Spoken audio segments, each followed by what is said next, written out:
part of what kept us going was the race. Exactly. But part of us, what enabled us to carry on doing that was the other 4 guys. Exactly. But it was a race, right? Yeah. So, oof.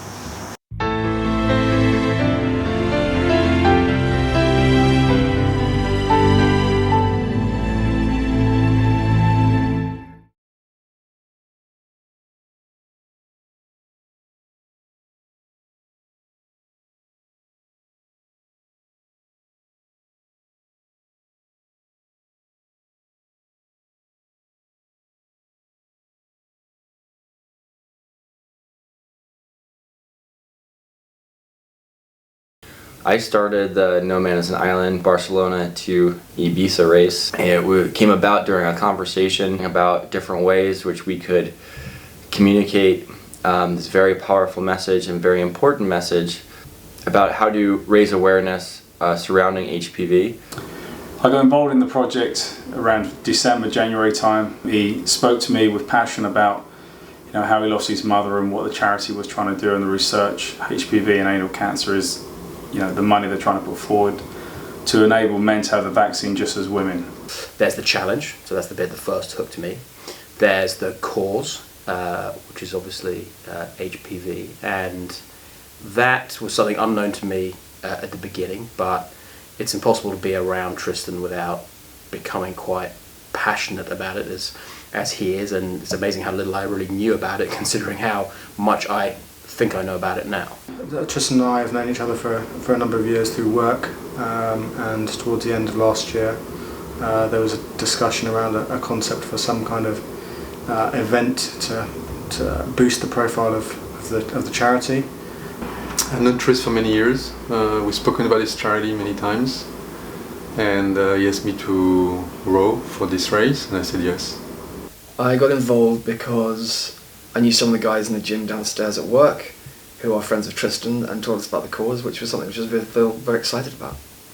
If you meet Tristan himself, he sort of passes on his extreme sort of passion about the cause. I got a call from Dougie on Tuesday just to basically rope me into it, and because it was such a good cause I decided why not, I'm on leave and make some money for a good cause.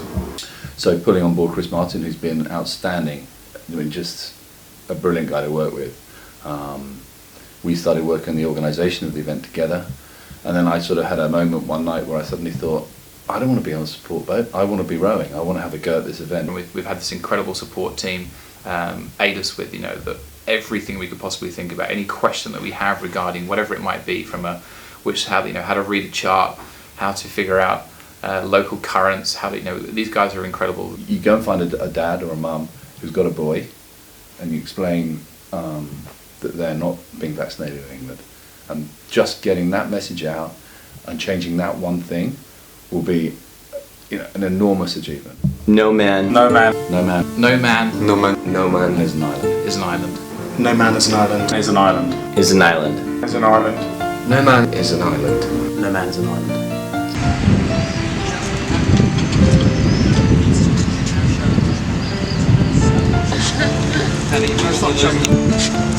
Pass this to, yes, in the netting on the starboard side. There in there. In a few days.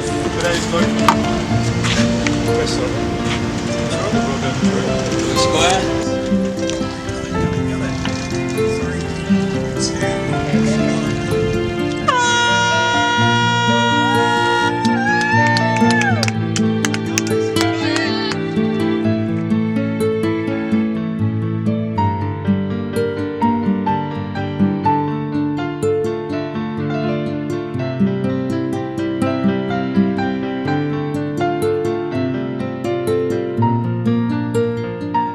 The idea was to go out from the blocks as though we were racing over a 2,000 metre race and get in front and establish a lead and kind of sit there and kind of monitor the position of the other boat and just keep moving away.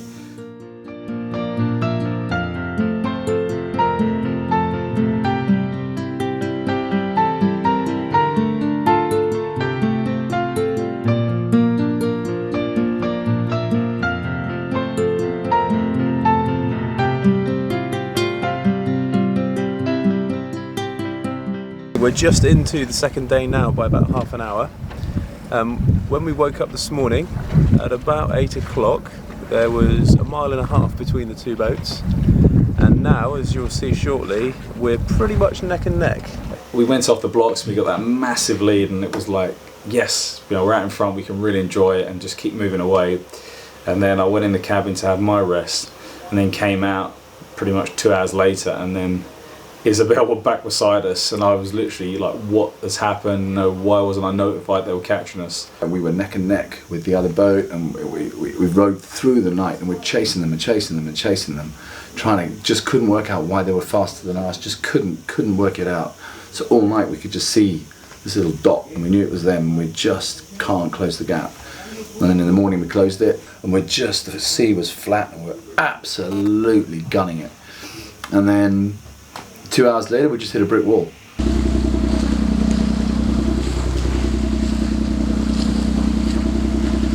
The wind has started to play its hand and start to slow the cruise up.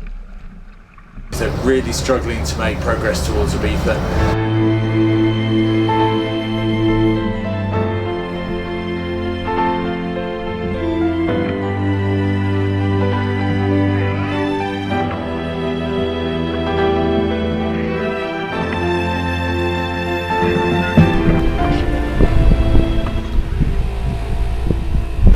So, end of day 2. I would say it's been a game of two halves. It's all taken a pretty awful turn, I would say, morale wise. So winds are picked up, sea state has picked up. We battled for about 4 or 5 hours just to stay still. That was both frustrating, depressing, and then with the sea swell we started to get seasick, so that was pretty tough.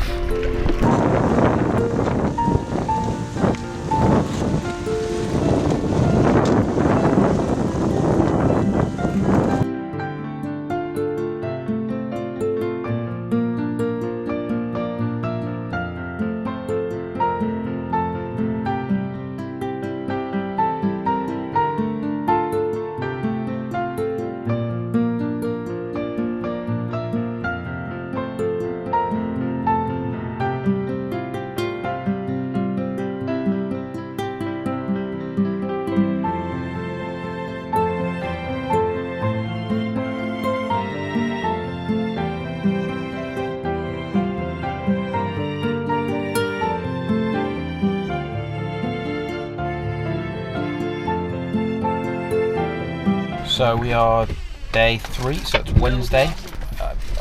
Danny and I had a terrible night last night with seasickness. The toughest part of the journey was the 7 or 8 hours we spent battling the winds and the waves, making zero progress. It's very discouraging to spend so much energy just to stay where you are and you're making no headway. Rowing 110% and going nowhere is a pretty soul-destroying experience. That felt much more like a fight than rowing. It just felt like you were just pushing against something that just would not go away. Well done. Right. Another one coming, another one coming. Here goes, big one now.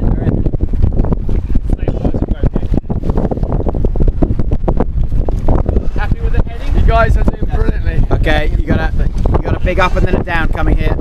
Okay, and then another big up, and then you got a couple of these set. Okay, down and again. Good. Doors in the water. Both boats, Danielle and Isabel, this is Rosamar. Race Control has assessed the situation and looked at your current progress over the last 24 hours. We are proposing that we tow both boats and all crew to the North Lighthouse of Ibiza and reposition the boats at that same staggered position, with Danielle leading Isabel by a small margin. Dude, it is Christmas in July, over. When we actually was told that the race had been stopped due to the conditions, I was like, thank God, because I was at a massive low point then.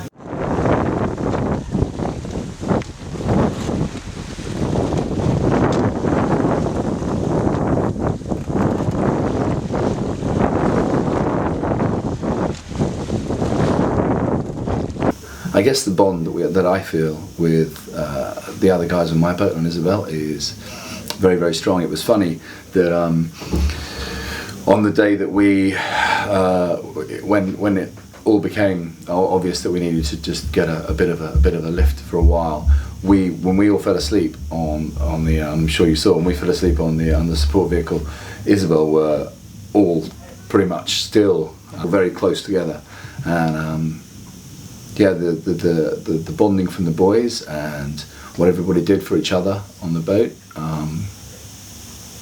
was pretty cool.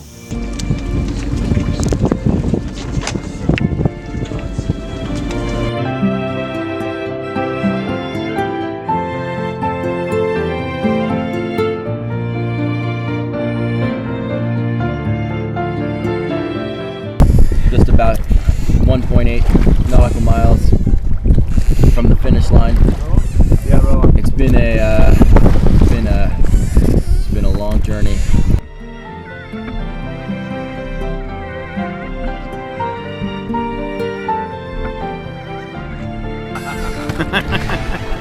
He's out of his dark place. He said goodbye to the bogeyman.